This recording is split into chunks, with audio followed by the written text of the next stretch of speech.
Trade with Kamran Bhavani. क्या आप stock exchange में इन्वेस्ट करके पैसा कमाना चाहते हैं तो हमारे ग्रुप को ज्वाइन करें। हम आपको देंगे बर वक्त और बेहतरीन मशवरे। हमारे पास अकाउंट खोलने और ग्रुप ज्वाइन करने के लिए इन व्हाट्सएप नंबर पर राब्ता करें। कामरान मेमन भवानी 0345-826-4499। बिस्मिल्लाहिर्रहमानिर्रहीम। स्टॉक कॉल मेंबर्स में कामरान मेमन भवानी आप देख रहे हैं यूट्यूब का चैनल, सो क्लेम अवेलेबल नहीं है। आज के इस वीडियो में हम बात करेंगे 57 रुपये कमाने का मौका, होल्ड विथ करेज, इसके ऊपर हम बात करेंगे। वीडियो स्टार्ट करने से पहले एक अच्छी बात, हमेशा यही सोच रखो कि मेरे अल्लाह ने मुझे बहुत कुछ दिया है, अगर मेरे अमाल के मुताबिक मिलता तो मेरे पास कुछ भी ना होता। बिल्कुल, अगर हमें हमारे अमाल के मुताबिक अगर दिया जाता तो हमें कुछ भी नहीं मिलता, क्योंकि अल्लाह ताला ने हम पे बहुत नवाजिश की हुई है और हद से ज़्यादा नवाजिश की हुई है। तो अल्लाह ताला का हर हाल में शुक्र अदा करना चाहिए और अल्लाह ताला ऐसी नवाजिश हम पे करम अपना बनाए रखे। अच्छा, बात करते हैं मार्केट के हवाले से। मार्केट में चूँकि कल काफ़ी अच्छी और इम्पोर्टेंट और अहम खबरें थी, जिसमें गर्दिशी कर्जे के हवाले से लेके खबरें थी और फिर यानी ईरान और इसराइल के हवाले से पैचअप की खबरें थी।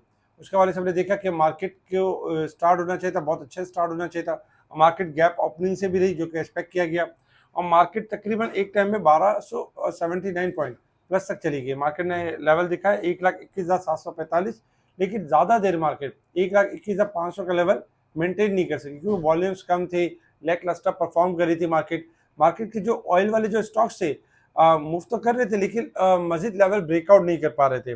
छोटे छोटे जो स्किप्स थे उनमें भी वॉल्यूम्स नहीं आ रहा था, तो इसलिए वॉल्यूम्स में भी कमी थी। फाइनली हमने देखा कि मार्केट ने अपने पॉइंट्स को खत्म कर दिया और इसके बाद 463 पॉइंट माइनस के साथ मार्केट क्लोज रही 1,20,000 के करीब। एक टाइम में 695 पॉइंट माइनस तक भी गई थी मार्केट।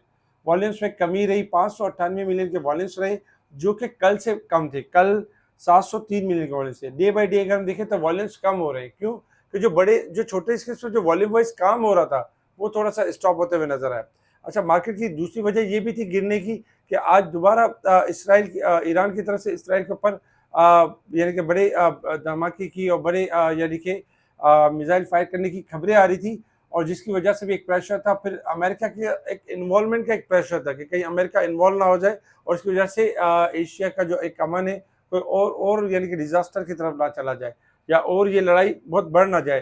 तो इस वजह से भी थोड़ा सा हमें प्रेशर नजर आया। लेकिन अगर हम टेक्निकली देखें तो टेक्निकली हमारी मार्केट यानी कि यानी ओवरसोल्ड थी और मार्केट अच्छा खासा डिस्काउंट कर चुकी है। अगर हम फंडामेंटल साइड पर देखें तो सारी खबरें ऐसी हैं, पॉजिटिव है, जिसके हिसाब से तो मार्केट को ट्रिगर कर जाना चाहिए, ऊपर की तरफ रुकना नहीं चाहिए। तो बहरहाल फिर भी हमने देखा कि आज के दिन भी मार्केट ने पूरा एक तरह से अगर देखा जाए तो मार्केट एक यानी कि नेगेटिव रही और कोशिश करती रही पॉजिटिव, लेकिन फाइनली नेगेटिव रही। Top volume leader, top gainers, decliner आपके सामने। अगर हम सेक्टर वाइज पोजीशन देखें तो सेक्टर वाइज पोजीशन में आज कमर्शियल बैंक टॉप पे रहे 183 पॉइंट्स, जबकि oil and gas, engineering positive रहे। नेगेटिव साइड पर देखें तो सीमेंट सेक्टर्स के 134 point, power generation, oil and gas, pharmaceutical, fertiliser, automobile, investment bank, इनमें हमने गिरावट देखी।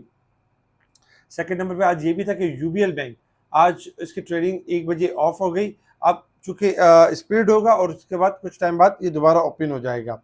खबरों के हवाले से अगर हम देखें तो पाकिस्तान में सोने की फी तोला कीमत में 460 रुपये गिर गई और कमी रही, जबकि पाक डेटा कॉम ने आलमी सैटेलाइट ब्रॉडबैंड ऑपरेटर के साथ यानी कि एमओयू साइन कर लिया।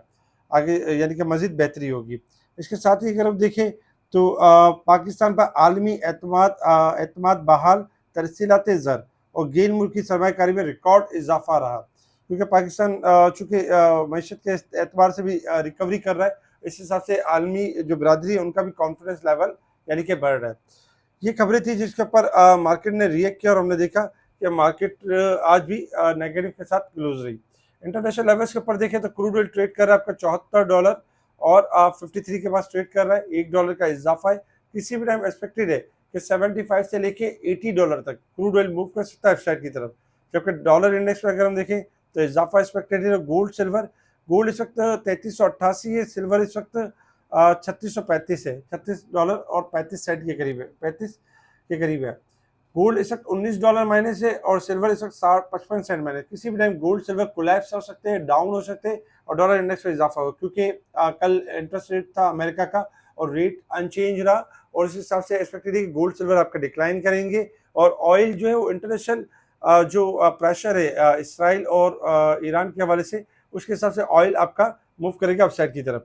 अच्छा, बात करते हैं resistance level and support level के हिसाब से। मार्केट 1334 पॉइंट ओवरसोल्ड है, जबकि मंथ के हिसाब से 2693 पॉइंट ओवरसोल्ड है, और साल के हिसाब से अगर हम देखें तो 5844 पॉइंट मार्केट ओवरबोट साइड पे यानी परफॉर्म कर रही है। टेक्निकल चार्ट की तरफ आ जाते हैं कि मार्केट ने परफॉर्म किस तरीके से करना है।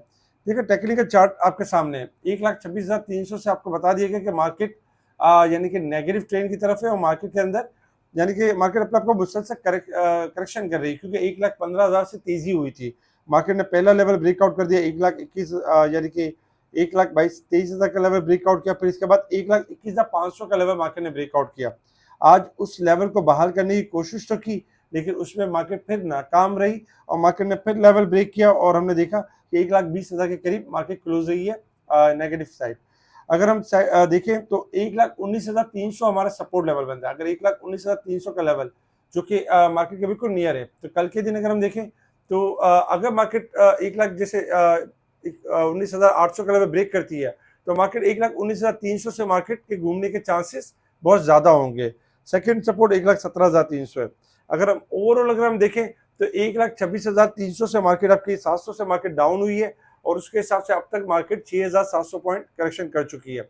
इस हिसाब से तो यही एक्सपेक्टेड है कि मार्केट अगर फर्दर डिक्लाइन करती है 500, 700 पॉइंट, 400 पॉइंट, तो बाय ऑन डिप की स्ट्रेटेजी के ऊपर काम करना चाहिए। किसी भी टाइम मार्केट बाउंस बैक कर सकती है और रिकवरी की तरफ जा सकती है। आज भी मार्केट ने बाउंस बैक जरूर किया था 1280 पॉइंट, लेकिन चूंकि मुख्तलिफ खबरें आती रही, उसके वजह से मार्केट ने रिकवरी को सस्टेन नहीं किया। लेकिन एक्सपेक्टेड यही कि मार्केट रिकवरी सस्टेन कर जाएगी और मार्केट आपकी जो बेहतर हो जाएगी। तो ऐसे मौकों पर हमेशा याद रखें कि अब जो आपके पास इन्वेस्टमेंट होती है उनके अंदर अच्छे स्टॉक्स को देखा जाता है और सिलेक्शन की जाती है कि किस स्टॉक्स के अंदर एवरेज की जा सकती है या किसको जो है वो जमा किया जा सकता है। तो इंशाल्लाह एक्सपेक्टेड ये कि मार्केट अच्छा खासा डिस्काउंट कर चुकी है, तो इंशाल्लाह मार्केट यानी कि अब रिकवरी की तरफ आना शुरू करेगी। इसके अलावा अगर हम देखें तो 57 रुपये यानी कि कमाने का मौका, जी बिल्कुल, एक ऐसा स्टॉक जो 57 रुपये कमाने का मौका आपको दे सकता है, उसको अगर हम देखें तो टावलर्स लिमिटेड एक ऐसी कंपनी है कि माजी में भी बहुत अच्छा रेट दिखाया था। एक टाइम में तकरीबन अगर हम देखें तो 400 से ऊपर गई थी, टावलर्स गई थी तकरीबन 300 के से ऊपर गई थी, 330 से ऊपर गई थी। फिर इसके बाद करेक्शन स्टार्ट रही और उसके बाद काफ़ी टाइम तक रुकी रही। अच्छा, इसका जो लेवल देखें तो टावलर्स ने ब्रेकआउट किया है 143, और टावलर्स जो है वो किसी भी टाइम रैली कर सकती है और 57 रुपये कमाने का मौका दे सकती है। इसका जो रेंज होगी 135 से 145 बाइंग रेंज होगी, और 159, 170, 190 यानी 190 और 207 यहाँ तक मूव कर सकता है टावल, और अपसाइड की तरफ जा सकता है। इसका स्टॉप लॉस है 126, तो इसमें आपको 57 रुपये कमाने का मौका मिल सकता है। मगर ये स्टॉक ऐसा है जो 2 से 3 महीने होल्डिंग वाला स्टॉक है। ऐसा नहीं कि आप आज लेंगे रातों रात जैसे जो है वो बढ़ जाएगा। 2 से 3 महीने होल्डिंग वाला स्टॉक है, और इंशाल्लाह ये 57 रुपये कमाने का मौका दे सकता है। आपको याद होगा कि माजी में डीजी खान सीमेंट हमने कहा था 41 रुपये कमाने का मौका, अल्हम्दुलिल्लाह पूरे मौके दिए। इसके अलावा और बहुत सारे स्टॉक शेयर किए गए। अच्छा, बात करते हैं कमेंट्स के ऊपर, क्योंकि काफ़ी सारे क्लाइंट्स ऐसे हैं जो यानी कि कमेंट्स में अपने शेयर्स के बारे में पूछते हैं, और हमारी कोशिश ये होती है कि उनको उनके जो स्टॉक के बारे में बताया जाए ताकि थोड़ा सा हिम्मत बनी रहे। अगर हम ग्रे लीजिंग देखें तो देखिए, ग्रे लीजिंग इस वक्त जो चल रहा है लॉन्ग ग्राफ के हिसाब से पॉजिटिव है, और थोड़ा सा टाइम लग सकता है। छोटा स्टॉक है, 1 महीने का टारगेट रखे 6.5 से लेकर 7.5 के दरमियान यानी कि मूव कर सकता है।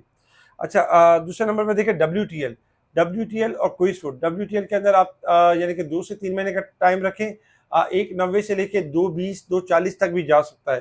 क्विज फूड के बारे में अगर हम देखें तो क्विज फूड इस वक्त थोड़ा सा अगर हम देखें तो थोड़ा सा करेक्शन के फेज के अंदर है।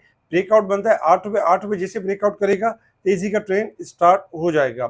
अच्छा, इसके अलावा अगर हम देखें BIPL, अगर BIPL को देखा जाए तो BIPL ने अच्छी खासी रैली की, क्योंकि तेजी के ट्रेंड के ऊपर था। ये महीना स्टार्ट होने से पहले 20 रुपये से तेजी के ट्रेंड के ऊपर था, और ऑलमोस्ट तकरीबन 30 से ऊपर की तेजी कर ली है।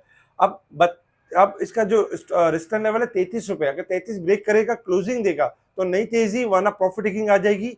इस वक्त 29 रुपये के करीब है, 28 से लेकर 26 तक भी आ सकता है, तो प्रॉफिट टेकिंग के ऊपर खास तरजीह दें। अच्छा, इसके अलावा अगर हम देखें तो पावर सीमेंट के बारे में पूछा गया। पावर सीमेंट अगर हम देखें तो देखिए पावर सीमेंट जो है इस वक्त यानी ऑलरेडी तेजी कर चुका है, 5 रुपए से तकरीबन 14-15 रुपए की तेजी कर चुका है। 15 से ऊपर क्लोजिंग आएगी तो सेफ जोन है, वरना जो है 13 रुपए से लेके 11 रुपए तक आ सकता है। अच्छा, बात करते हैं प्रेमा की। प्रेमा में अगर देखा जाए तो प्रेमा में हम मुसलसल कहते रहे 48 और 50 से कि जब तक 55 नहीं तोड़ेगा तेजी नहीं होगी, और 44 रुपए स्टॉप लॉस है, और ये तोड़ेगा तो फर्दर मंदी करेगा। आज 41 का लेवल दिखा दिया। बहुत सारे premium group, platinum group, gold group, इसके अंदर इसको घोड़ा बताया गया कि ये घोड़ा स्टॉक है। आज घोड़ा स्टॉक्स दौड़ रहा है पीछे की तरफ, और इस वक्त अगर हम देखें तो 40 से लेकर 38 तक जा सकता है, और पॉसिबल है 35 तक भी जा सकता है। जब तक 44 का लेवल ब्रेक करके सस्टेन नहीं करेगा, तेजी नहीं करेगा। 44 इसका ब्रेकआउट है, अगर वो ब्रेकआउट होगा तो तेजी होगी। अच्छा, इसी तरीके से अगर हम बात करें तकरीबन दूसरे स्टॉक्स के हवाले से, तो और भी बहुत सारे स्टॉक्स पूछे गए। एंग्रो एच लॉन्ग टर्म के लिए बहुत अच्छा है, अच्छा स्टॉक है, फंडामेंटल तेजी हो सकती है। पीएसओ अगर देखा जाए तो जो सर्कुलर डेट का मामला चल रहा है, इसमें एक अच्छी रैली कर सकता है। सी एनर्जी लॉन्ग टर्म के लिए अच्छा है, 2 महीने के लिए अगर होल्ड करते हैं तो इसमें रैली बन सकती है। हपको के अंदर पोटेंशियल है कि 140 का लेवल जैसे मेंटेन करेगा तो रैली स्टार्ट करेगा। अच्छा, कोहिनूर एनर्जी को अगर हम देखें तो इस वक्त कोहिनूर एनर्जी बिल्कुल ओवरसोल्ड के ऊपर है और तेजी के ट्रेंड के ऊपर नहीं है। 18 की क्लोजिंग आएगी तो फिर रैली स्टार्ट होगी। अच्छा, इसके अलावा भी और बहुत सारे स्टॉक में पूछा कि पार्क इलेक्ट्रॉन 44 के बाद तेजी करेगा, जबकि पीएसओ पीपीएल लॉन्ग टर्म के लिए पॉजिटिव है। क्लोवर आपका बेहतरीन है, थोड़ा सा अगर 2-3 महीने के लिए रखते हैं तो पॉजिटिव परफॉर्म करेगा। के इलेक्ट्रिक के अंदर यानी तेजी एक्सपेक्टेड है, 6-6.5 जा सकता है और थोड़ी होल्डिंग के ऊपर। इसके अलावा भी और बहुत सारे स्टॉक्स पूछे गए, अल्हम्दुलिल्लाह कोशिश की जाएगी उन स्टॉक्स के बारे में भी आइंदा के वीलॉग के अंदर बताया जाए। कोशिश करें कम से कम स्टॉक्स पूछें ताकि जो मैक्सिमम स्टॉक का जवाब दिया जा सके। इस वीलॉग को लाइक करें, सब्सक्राइब करें, आगे फॉरवर्ड जरूर करें। बहुत सारे क्लाइंट ऐसे जो दूसरी जगह पे काम करते हैं, अगर आप चाहते हैं हमारी तरफ यानी कि ट्रांसफर होना चाहते हैं तो उसके लिए आप मैसेज करें, व्हाट्सएप पर आपको तरीकेकार बताया जाएगा। मुनीर खान अली की ब्रांच के अंदर आपका अकाउंट है, आप चाहते हैं free of cost special service, उसके लिए भी आप कॉल कर सकते हैं। मार्केट इस वक्त ओवरसोल्ड है, मार्केट सिर्फ आपको डोज दे रही है, और मार्केट के अंदर पोटेंशियल है कि मार्केट अपनी रिकवरी की तरफ जा सकती है। फर्स्ट ऑफ ऑल पहले रिकवरी की तरफ जाएगी, क्योंकि आपको याद होगा कि मंदी का ट्रेंड 1,26,000 से चलाया हुआ है। अब मार्केट के अंदर रिकवरी का फेज बनता है, मार्केट रिकवरी का ट्रेंड स्टार्ट करेगी, उसके बाद पॉजिटिव ट्रेंड स्टार्ट कर सकती है। तो इसमें जो सेक्टर आपको टारगेट करने हैं, ऑयल सेक्टर्स को देखें, रिफाइनरीज को देखें। आज रिफाइनरीज में पीआरएल ने भी बहुत अच्छी मूव दी है, तो आने वाले दिनों में मजीद बेहतर मूव हो सकती है। तो रिफाइनरी, ऑयल, इसके अलावा जो है आपका फर्टिलाइजर हो गया, बैंकिंग सेक्टर्स हो गए, ये अच्छे पॉइंट्स निकाल सकते हैं मार्केट के अंदर से, और छोटे स्केल्स भी आपके मूव कर सकते हैं। तो इसलिए होल्ड विथ करेज, पैनिक या प्रेशर में आके कोई चीज़ सेल ना करें। वक्ती चीज़ें होती ज़रूर है, बाद में पैचअप हो जाती है। क्या आपने देखा नहीं कि बहुत सारी चीज़ें सेटल भी हुई, टैरिफ चार्जेस से लेके पाकिस्तान इंडिया के हवाले से, वॉर के हवाले से भी, और इंशाल्लाह ये मामला भी बहुत जल्द हल होते हुए नजर आएगा। ठीक है जी, शुक्रिया। कमर मेमन बावानी, अल्लाह हाफ़िज़।